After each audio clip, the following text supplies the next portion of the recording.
Good afternoon, good morning, good evening, everybody. It is Friday, August 2nd, and you don't know what that means, but it happens from time to time. But it's time for the High Risk Wrestling Podcast. I am your host, acknowledging our new tribal chief, Jeremy Pierce. Check out the socials, Charismatic Creations on Facebook and YouTube, Charismatic_Creations52 on Instagram, and of course the 215 on Twitter. And today's show, Summerslam 2024 preview, predictions, what's going to go down is happening tomorrow night. But let's get into it.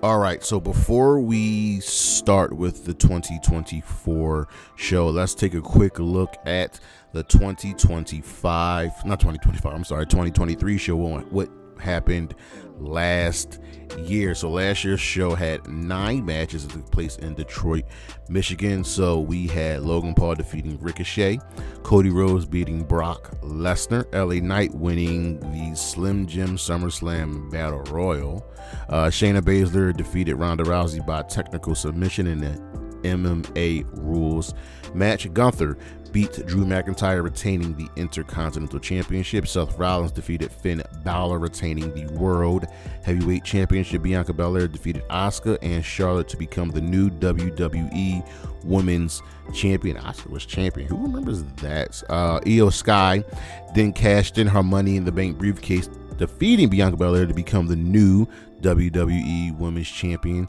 And in the main event, Roman Reigns defeated Jey Uso to retain the undisputed WWE Universal Championship. This was contested under tribal combat and for recognition to become the new tribal chief of the Noai family. But that was a good show. But how does this year's show stack up? This year's show is taking place at the Cleveland Brown Stadium in Cleveland, Ohio, and we have 7 matches on the card. Once again, WWE does this thing where we have not a lot of matches on the card. For some reason, Johnny Gargano and Ciampa aren't on this card defending their tag team championship, even though they're defending them on SmackDown tonight. And Miz and R-Truth don't have a match on this card, but Miz is hosting WrestleMania. This is stupid. Also, the women's tag team titles are taking place on title match that's taking place on SmackDown tonight. There are a few other things that they could have done on this card to just flesh it out. You could have clearly done 2 members of the Wyatt Six versus the Creed brothers. You could have, I don't know, gotten Tiffany Stratton on this card. There's a bunch of things you could have done, but 7 matches just doesn't seem right. But let's dive into it, and we'll start first with CM Punk versus Drew McIntyre for the hatred of each other. This is a match with a special guest referee who is Seth freaking Rollins, and this is probably one of the 2 matches I am looking forward to the most. This by far has the best story going for it right now. So this all stems from CM Punk making his debut and essentially trying to apologize for his past deeds, whatever. And Drew McIntyre's like, no, I don't like you, I don't need you, I don't need to be a part of a company with you, I don't need to be friends with you, just stay away from me. And Punk has been a thorn in Drew McIntyre's side. Punk has cost Drew a multitude of world championship matches. He has cost him a lot, and McIntyre has returned in kind with payback. At one point, Drew McIntyre quit because, well, the higher-ups were giving CM Punk a pass. And I agree with Drew McIntyre. It's always great when the quote-unquote heel makes all of the sense. And CM Punk has done nothing in this feud to be cheered. Now, remember this. CM Punk was supposed to be facing Seth Rollins at WrestleMania, but he got hurt because, in the words of, a certain someone in AEW, fragile mind, fragile ego, fragile body. And Punk has not been cleared up until here at SummerSlam. So he was supposed to face Seth. They pivoted into a great moment with Drew McIntyre. Punk has constantly been involved in Drew McIntyre's matches, and everything boils here. Me personally, I would make this match the main event.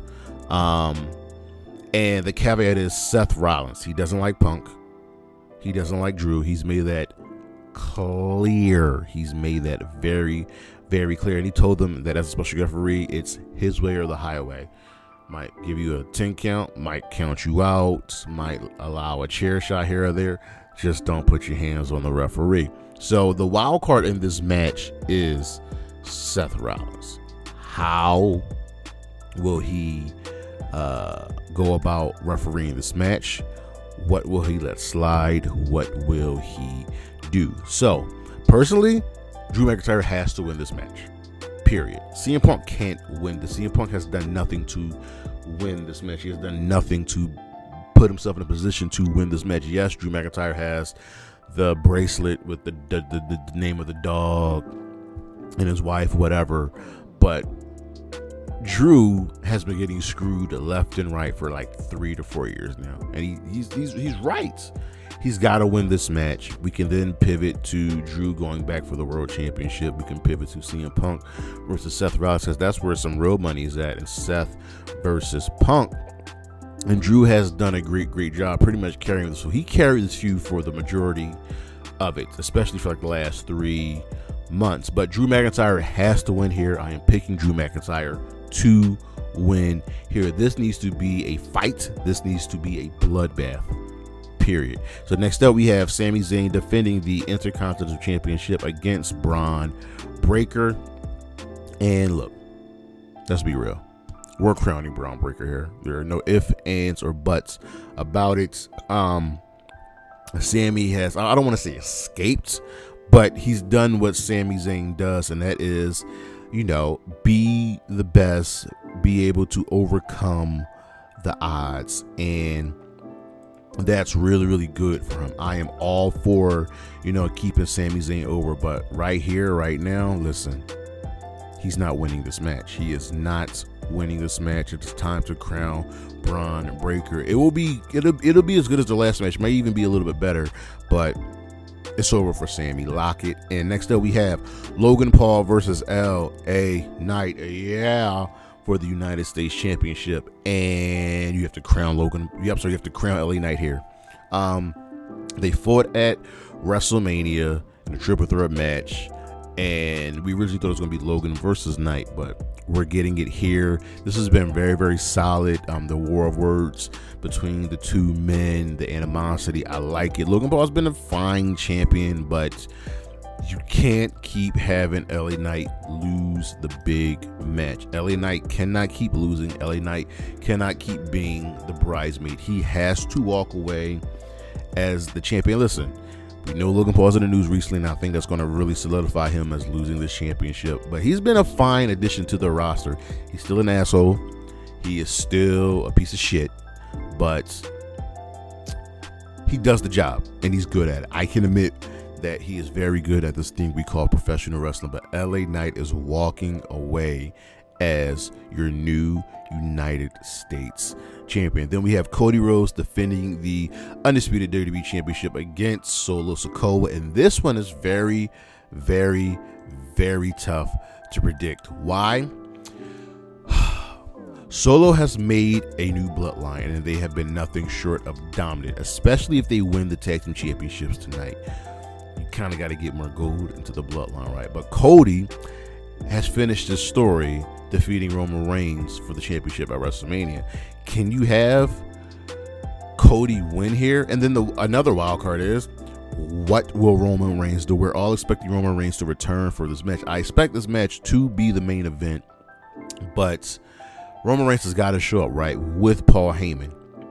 And this story is not even close to being finished. Solo has done a fantastic job, and I've been saying for at least 2 weeks now, I think Solo Sikoa is winning this match. I think Solo is winning, but does that include him walking away as champion? That's the tough question. This is a really big spot for Solo, right? This match is more than likely the main event because we're going to deal with the Roman Reigns return. But Solo's got to step up, and he's shown that he can do that. What will Jacob Fatu do? What will the rest of the bloodline do? There is a very small possibility that Solo could walk away as champion. I am intrigued here, but I'm going to pick. I'm going to pick Solo to win, whether that's by DQ or as walking away as champion. I'm not sure, but I think Solo wins here. How does Cody recover from that? How does Roman Reigns fit in? There's so many moving parts that's the decision that I've landed on. Next up, we have Liv Morgan versus Rhea Ripley, with Liv Morgan defending the Women's World Championship. And this is the other match I was talking about that has great story. This all started back to last year when Rhea put Liv on the shelf, right? Liv returns. Liv has been the runner-up a lot. I mean, she's been a former world champion, but more often than not, she's been the runner-up, right? So she injures Rhea Ripley. Liv stated time and again that Rhea is going to pay for what she did.